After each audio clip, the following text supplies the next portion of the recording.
Hi, Nicole. Thanks Hi. for coming in and being a part of the National Speech Championships Collegiate Online Experience. It's been a fun time talking to so many people so far.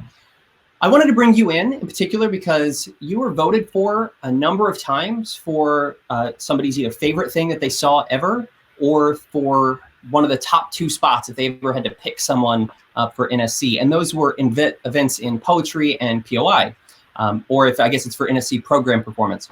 So I wanted to ask you about those because so often we think of these things that people think of as their favorite speech ever as being the things that won, say, AFA or NFA. But as far as I know, you didn't break any of those at AFA or NFA, even with octafinals, but yet it was something that was super remembered. So I want you to tell me about the process of making that presentation and what that was like for you. Yeah. Well, first, thanks for having me, and thanks to everyone that voted for me. I feel so honored and surprised. But yeah, I mean, my poi and my poetries were never national award-winning speeches, but they're speeches that I thought about a lot all year, and I was kind of stewing over for a while. So. In a lot of those cases, a lot of my poetries I never even put up until February, but I would be working on it for months before that. And oftentimes my poise I would put up sooner, just to get a feel for how transitions were going with people, but it wasn't right yet, and I would just keep tweaking it between performances. But my process, I guess, for putting together a poi or a poetry program is to first just get material, and to get more material than you think you need, just get a whole bunch of it. And then I like to print it out and have it visual because I'm old school, and when it's all on screen, I get overwhelmed. And actually what I do is I color code each speech a different color, or each piece of material if it's for poi. And then I literally cut them out into strips, and then I cut them into smaller strips, which I think might be a page. And then I just start moving them around. And the nice thing about that is that then I have one version. I'll take a picture of it, right? And I'll put it in my book, and that's version one. But then if it doesn't work, I have all those pieces, and I can always come back and bring them out and re-put them together like a puzzle. And I really like that process. It works for me. It's kind of labor intensive, but I think it's the best way to really see the intertextuality of different pieces and find, oh, that's a good point where those really connect. Because you could put together a poi or a poetry and just kind of put it together, and put it in no order. And I've done that before, and I've performed that before, and it doesn't go well, or you feel it in the moment. You're that transition did not work. So I think, especially, when you're expecting people to have this performance that flows, but it's coming from different pieces, it just takes a long time to get it to that final piece that you want it to be. Yeah, it sounds like you put a lot of work into them. So tell me, what would you say to the students out there who, like you, maybe have these events that they put a lot of time into, but they don't break? But I guess given that people are voting for you, what are your thoughts there? Yeah, I think that says a lot about what people remember, right? My favorite quote, I don't want to butcher the quote, but it's from Maya Angelou, right? And it's people don't always remember what you say or what you did, but they remember how they make you feel. And I feel like a lot of the speeches that I look back on weren't in national final tournaments. They were a prelim at a MAFL, and there was two people in the room, but someone just really had a beautiful connection with someone. It kind of gives you goosebumps, and all of a sudden you now don't forget it anymore. And I'm not saying that I did that. I'm not putting those, but I definitely wasn't in big performances. But I that was always my favorite, because you can capture their emotion, but you can't capture that connection that you make with someone in a moment. And so I guess for people who aren't breaking, just because you're not breaking and you're not getting those points, doesn't mean people aren't hearing your message and care about it. And just keep giving your message out, right? Because some of my favorite performances were people whose names you probably don't remember. They weren't national finalists, but they were just really great speeches. Yeah. So I know that you were an AFA All-American, so congrats on that. That was a really cool thing. I remember voting for you back in District 5, and it was because of all the impressive work that you were doing. What are you up to now? I'm in school right now. I'm in grad school for social work. I graduate in June, and hopefully I'll get a job. And right now, I used to have an internship at Lurie Children's Hospital, their inpatient psych unit, but I'm not there anymore because of the pandemic, and non-essential people have to be out of the hospital.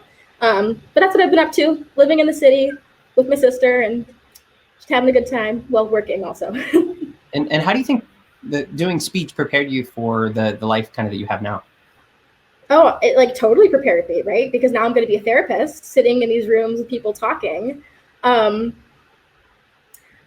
Very interestingly, this might not be what you expected me to learn from forensics, but something I really learned from forensics is I can tell when someone's faking it.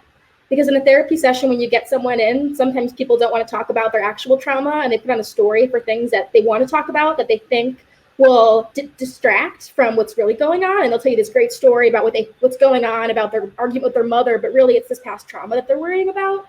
And I got really good at picking up on when someone in a performance is acting and when someone's like really in it and like it's theirs. You know, like you can watch a story and you're like, that person has a connection to what they're talking about. And you can look at someone and say, that person just picked that script.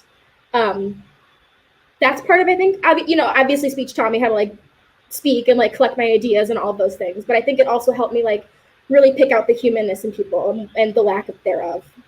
Yeah. And if I've known you for a while, and you coached at Northwestern for just a little bit of time, so we got to know each other there. You're somebody who is pretty good at being able to tell what emotions someone has. So I think that you have a little bit of an advantage going in there too. So that's really cool to see. And I'm so glad that you're doing that work. It's very inspiring. All right. So here's my question for you. What is your favorite speech that you ever saw? Oh man, that's a really difficult. Can I pick two? Sure. Okay. One of them, what I have to say, was Rachel West's ADS when she won the AFA, because she was my captain that year and I got really close with her and I was with her the whole process and she was working on it and she was working so hard. And it was just like hilarious. And I was in the front row watching it. So it was great to watch. That's one of them. And then my other one was Emma Bleeker. If anyone remembers her, from George Mason University, she had a really beautiful dramatic interpretation. Yeah, that speech and a couple others from her were also mentioned by people as being their favorites ever. Yeah. As well as Rachel West's ADS. Yeah, so, I'm sure. Yeah. Not surprised on that one. And those were two big ones. So that was really fun to see. Yeah. But it's been hard to choose, right? There's so many. Yeah. So I'm going to give you another one of the questions. Maybe this will be a nice throwback to a couple of years ago. The very first community poll question that went out was, what person from speech do you think had the best style of like clothing and like, I guess, other stuff, apparel, whatever, the best style? Who do you got to call out? I think Ichigo. It was always the shoes. She always had different shoes to match her suits, and I just loved it. Like gold shoes, silver shoes. I was like, where did you get those, and where can I get them? Even though I don't wear heels, I wanted them.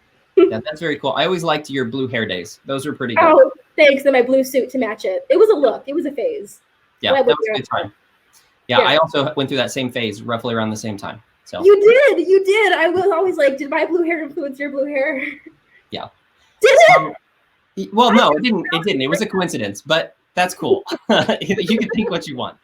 All right. So, to your North Central people, what do you have to say to them, specifically to them, about this whole season and the way it's kind of wrapped up? I know it's really disappointing to not get to perform your speeches like you had anticipated at this big national tournament, but I hope that our team culture has reinforced that it's the message that matters and not the last performance. And I hope you guys are all really proud of the speeches that you gave and of the stories that you told, and just keep telling those messages. Just because the season's over doesn't mean you can stop advocating for the things that you care in, right? This is just a starting point. All right. That's for everyone, right? That's not just for North Central people. Yeah, I know. I figured North Central was going to allow you to really talk about it. This is a really wonderful interview. Thank you so much. It's fantastic to see the work that you're doing now. That it always inspires me to see the way that people do great things for the world, especially when speeches help them to get there. So thank you so much. Thank you for a wonderful interview, and I will see you later. Thanks for having me.